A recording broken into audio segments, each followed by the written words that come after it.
Hello everyone, तो कैसे हैं आप लोग। Welcome to your favourite online programming Aakash classes. जैसे कि हम लोगों ने इंग्लिश का जो प्रोज सेक्शन है जो हम लोग पढ़ रहे थे, उसमें 9 नंबर लेसन तक हम लोग पढ़ लिए थे। आज हम लोग 10 नंबर लेसन को पढ़ने वाले हैं। उससे पहले आप लोगों को बता दें कि अगर आप चैनल पे नए हैं तो सब्सक्राइब करना ना भूलिएगा। दोस्तों, 10 नंबर जो चैप्टर है आप लोगों का, इसका नाम है India through a traveller's eye. India through a traveller's eye मतलब यात्री के निगाहों से भारत। यात्री के निगाहों से भारत। इसके राइटर जो हैं, राइटर पर्ल एस बक। इसके राइटर हैं पर्ल एस बक। इनका जन्म हुआ है 1892 में अमेरिका में। 1892 में इनका जन्म हुआ है। कहाँ पे हुआ है? तो अमेरिका में हुआ है। और इनकी मृत्यु कहाँ पे हुई है? तो मृत्यु हुई है इनकी 1973 में अमेरिका में ही हुई है। मतलब इनका जन्म और मृत्यु दोनों ही कहाँ हुआ है? अमेरिका में हुआ है। और जन्म 1892 में हुआ है और इनकी मृत्यु हुई है 1973 में। और ये जो पॉल एसबॉक जो थे, मतलब ये राइटर जो थे पॉल एसबॉक, ये एक एन अमेरिकन एसिस्ट, मतलब ये एक निबंधकार थे एंड नोवेलिस्ट। और ये एक नोवेलिस्ट मतलब उपन्यासकार भी थे। ना देखिए, ये फेमस जो थे, ये पॉल एसबॉक जो थी, ये फेमस थी ट्रेवलग्यू के नाम से। ठीक, ट्रेवलग्यू से नाम से ये फेमस थी। और देखिए इनका बुक भी था। बुक का नाम क्या है? तो बुक का नाम है कम माई बिलोव। इनका बुक का नाम क्या है? कम माई बिलोव। मतलब ये चैप्टर जो है इंडिया थ्रू ए ट्रेवलर्स आई, ये इन्हीं के बुक से लिया गया है। ये अपना एक बुक लिखी है, बुक कम माई बिलोव। इसी बुक के अंदर से ये चैप्टर को लिया गया है। इनको प्राइज 2 ठो मिला है। ये जो पॉल बुक जो थी, इनको 2 ठो प्राइज मिला है। क्या क्या? तो एक मिला है नोबेल प्राइज मिला है इनको, और दूसरा पुलिट्जर प्राइज मिला है। अब देखिए दोस्तों, सीट इज चाइना यूनिवर्सिटी। मतलब इनका जो पढ़ाई जो हुआ है, पढ़ाई चाइना से हुआ है। चाइना यूनिवर्सिटी से इनकी पढ़ाई हुई है, चाइना यूनिवर्सिटी से। एक बार तेजी से इसकी बात सभी बातों को देखेंगे। इंडिया थ्रू ए ट्रेवलर्स आई, यात्री की निगाहों से भारत। यात्री के निगाहों से भारत। इसके राइटर हैं पॉल एस बक। जन्म हुआ 1892 में अमेरिका में। मृत्यु हुई है 1973 में अमेरिका में। ये जो पॉल एस बक जो थी, ये एक अमेरिकन एसिस्ट थी और नोवेलिस्ट थी, उपन्यासकार और निबंधकार थी अमेरिका की। और ये फेमस थी ट्रेवलग्यू के नाम से। और देखिए यहाँ पे दोस्तों, देखिए ट्रेवलग्यू है ना, इसका मतलब होता क्या है? इसका मतलब क्या होता है? जब भी कोई व्यक्ति यात्रा करता है, जो व्यक्ति यात्रा करता है, मतलब यात्रा करते समय वहां पे क्या क्या हुआ है, रास्ते की तमाम बातों को लिखना, रास्ता में क्या क्या हुआ है, जहाँ गए हैं वहां क्या होता है, ये जब सारी चीजें लिखी जाती है तो उसे क्या बोला जाता है? ट्रेवल क्यों बोला जाता है। ठीक, जैसे ट्रेवल मतलब आप लोगों को पता ही है, ट्रेवल मतलब यात्रा करना। मतलब जो व्यक्ति यात्रा करते समय कुछ लिखता है, या उस जहाँ पे जा रहा है उसके बारे में कुछ लिखता है, उसे क्या कहते हैं? जब ट्रेवल व्यू कहते हैं।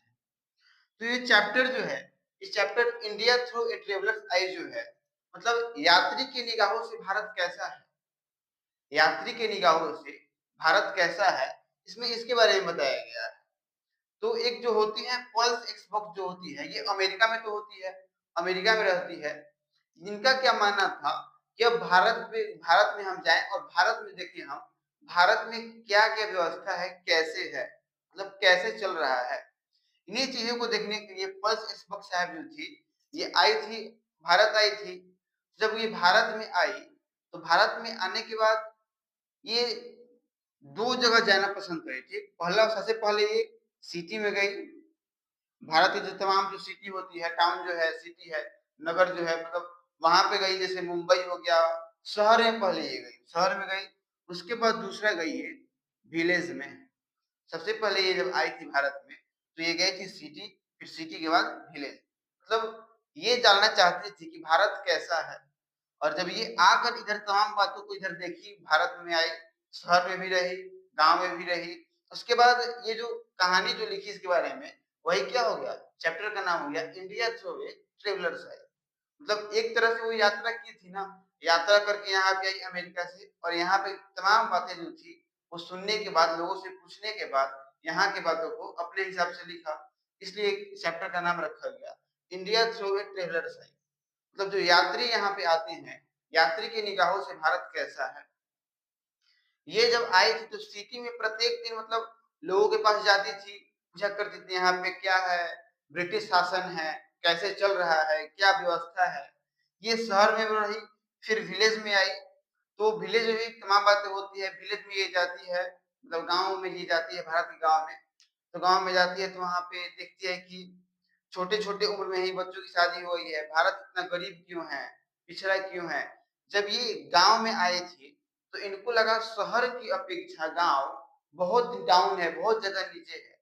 मतलब वो विलेज में आई थी तो बहुत सारे ऐसे बच्चों को भी देखी थी कि जो बच्चे कुपोषण का शिकार हो गए थे।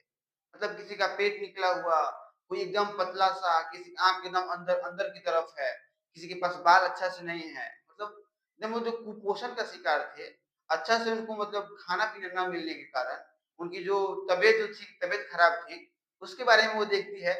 तो वो बोलती है यहाँ पे ब्रिटिश सरकार जो है, मतलब अंग्रेज का जो सरकार जो है, यहाँ पे बहुत दयनीय स्थिति है यहाँ पे। जो यहाँ पे बिहार में भारत का जो राज्य है प्रत्येक, प्रत्येक राज्य में जो गाँव जो है, गाँव सबसे ज़्यादा नीचे है क्योंकि गाँव की प्रगति के बारे में कोई नहीं सोचता है। और यहाँ पे जिस गाँव में वो गई हुई थी, एक गाँव में गई थी, तो गाँव में मुखिया जो थे, वहाँ पे मुखिया के छोटे भाई वो सारा काम किया करते थे। मुखिया जो थे वहाँ के, उनको लकवा मारा हुआ था, पैरालिसिस था उनको, तो उनके मुखिया के जो छोटे भाई जो थे, वो बहुत बुद्धिमान थे और गाँव की जो तमाम बातें जो होती थी, फैसला लेना है या गाँव में कुछ करना है, उन्हीं से लोग पूछ के ये काम किया करते थे। तो जब वो गाँव में गई थी, जो पल्स इस वक़्त जो थी, गाँव में गई तो एक दिन एक आदमी के घर पे वो रुकती है। एक आदमी के घर पे वो रुकती है, तो रुकने के बाद उनके घर की तमाम बातें जो है बताती है और वो वहाँ पे एक और चीज़ देखती है गाँव में। क्या होता था पहले छोटे में ही मतलब बचपन में ही शादी हो जाता था। तो उसमें मिनिमम एज जो होता था हम लोगों का मतलब 27 साल। 27 साल तक मतलब एक्चुअल में जो एज जो थी, एज तो आदमी बहुत जीता था, लेकिन गाँव में कुपोषण अच्छा से पोषण ना मिलने के कारण वहाँ की एक्चुअल में जो एज जो थी 27 से लेकर 30 साल तक वहाँ गाँव में आदमी जो हुआ करते थे, मर जाते थे। और दूसरा क्या था, सबसे बड़ी जो ये पल्स इस वक़्त जो है, ये बताती है कि सबसे बड़ी जो मतलब गाँव जो है इसके पिछड़ा रहने का कारण ये भी है, केवल अंग्रेज़ों में ही कमी नहीं है।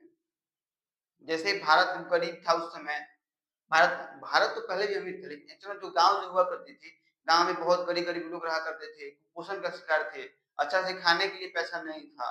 तो ये सब जो था, ये सब का कारण जो है, ये पल्स इस वक़्त मतलब ब्रिटिश सरकार को भी मानती है और कहीं न कहीं भारत के लोगों को भी मानती है। क्योंकि भारत के लोग जो थे, ये तो अच्छा से पहले इनके पास इनकम सेट नहीं हुआ करता था। ये बचपन में क्या किया करते थे, बचपन में शादी हो जा रहा था। अब मान लीजिए जो लड़का 12 साल का है, 13 साल का है, उसका शादी हो तो अच्छा लगेगा? नहीं लगेगा। और जब तक आपके पास पैसा नहीं है, शादी कीजिएगा तो क्या दिक्कत है? बहुत सारा दिक्कत है अभी। तो उस समय जो पल्स स्पष्ट जो होती है, बोलती है गाँव इतना पीछे है, इसका कारण कहीं न कहीं भारत वालों में भी है। केवल कमी ब्रिटिश सरकार में ही नहीं है, केवल अंग्रेज़ों में ही नहीं है, कहीं न कहीं इनके पास भी है। फिर सारी तमाम बातें वो घर पे एक आदमी मतलब बूढ़े व्यक्ति से उनके साथ करती है और फिर जब रात होता है तो वहाँ पे वो रुकती है। और जो पल्स स्पक साहब जो थी, इनको खाना खिलाने के लिए सब कोई शाम में खाना खा रहा था, तो इनको भी आई हुई थी गाँव में ये, तो इनको भी खाना खिलाया गया वहाँ पे। खाना खिलाया गया तो सबसे पहले इनके लिए एक जो जिस घर में रुकी हुई थी, उस घर में एक बच्चा लोटा में पानी लेकर आया, उसे हाथ धोई और एक टॉवल लेके आया उनको हाथ पोंछने के लिए।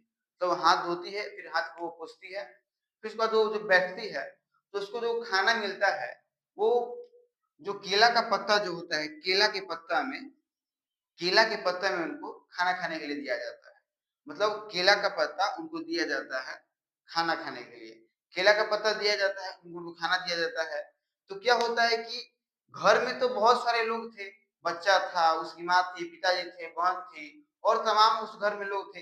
लेकिन जब वो खाना खा रहे थे, तो कोई इस कोना में अकेले बैठा हुआ है, यहाँ पे पल्सेस बक बैठी हुई है, मतलब अलग-अलग बैठा हुआ था लोग, अलग-अलग बैठा हुआ था लोग।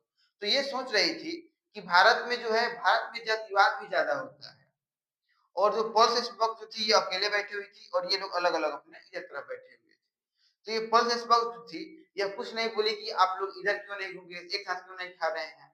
ये जानती थी कि भारत में बहुत ज्यादा जातिवाद भी होता है, भारत में बहुत ज्यादा जातिवाद भी होता है।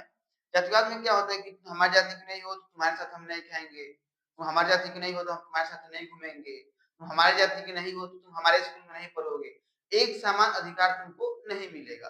तो इसी कारण से जो पर्ल एसबर्ग जो होती है ये अपना ऐसे ही खाना खाती है।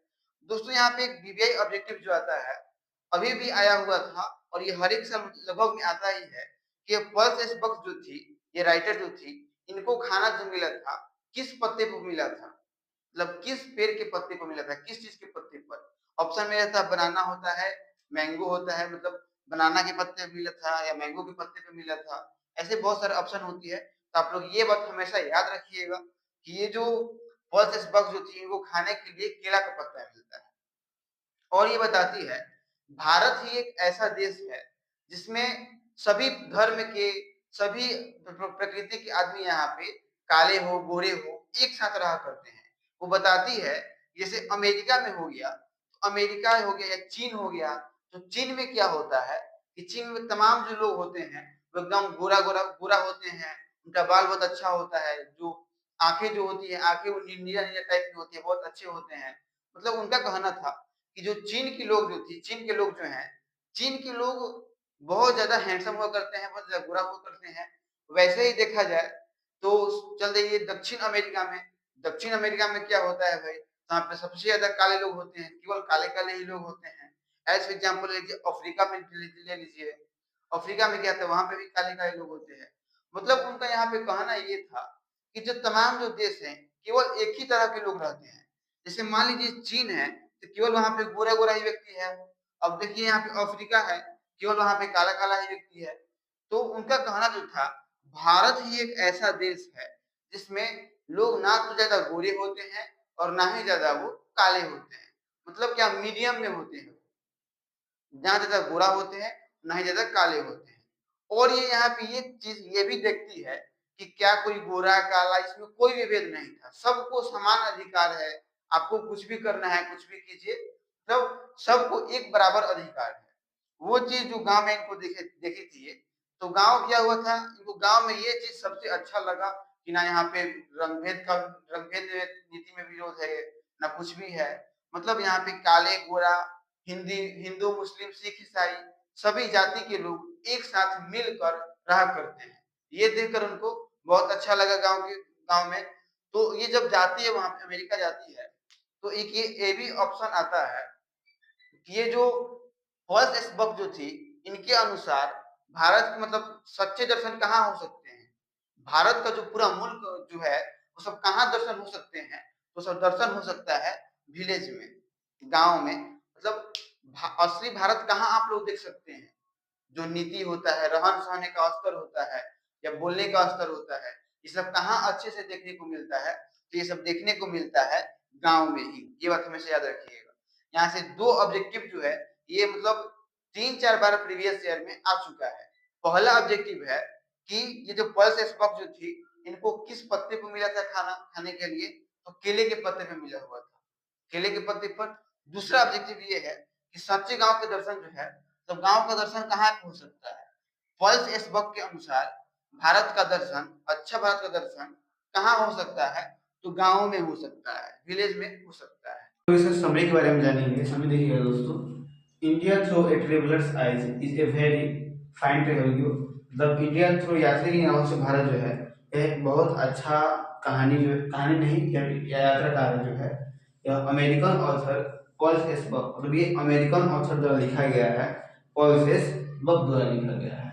She said she has know a lot about this country through a parents since childhood she once visited India to listen. मतलब वो ये जब बताती है फॉल्स एसबर्ग, जब हम बचपन में बहुत छोटे थे तो अपने माता पिता के साथ हम भारत में घूमने आए हुए थे। She once visit India to listen to classes of people, और वो भारत में जब आती है तो उनको पता चलता है कि भारत में दो तरह के लोग रहा करते हैं, the young intellectuals in the cities and patients in village. तो वो बताती है कि जो युवक नंबर जो होते हैं वो सिटी में रहते हैं और जो कृषक लोग जो होते हैं, कृषि जो करते हैं, वो गांव में रहा करते हैं। The patients in the village are seen very poor and his children suffering of malnutrition. ये जो फर्स्ट बॉक्स जो है ये बताती है जो कृषक लोग जो हैं, जो गांव में रहते हैं, कृषि करते हैं, जो विलेज में रहते हैं, बहुत पुअर हैं और उनके बच्चे जो हैं वो सभी मतलब उनके बच्चों को अच्छे से पोषण नहीं मिल पा रहा है। इसके बारे में चैप्टर में बताया गया है। Thanks for being in video. अब हम लोग जानेंगे 11 नंबर चैप्टर के बारे में, जो हम लोग का प्रोज सेक्शन का सबसे लास्ट चैप्टर है। अभी वीडियो थोड़ा देर चालू रहेगा, आप लोग वीडियो को पॉज करके इसको समरी को आप लोग लिख सकते हैं। ये समरी होता है, समरी 5 नंबर का होता है। समरी बनाइए तो, नहीं तो समरी नहीं बन रहा है तो आप मैथ द फॉलोइंग भी बना सकते हैं एग्जाम में। Thanks for being a video. जय हिंद, जय भारत।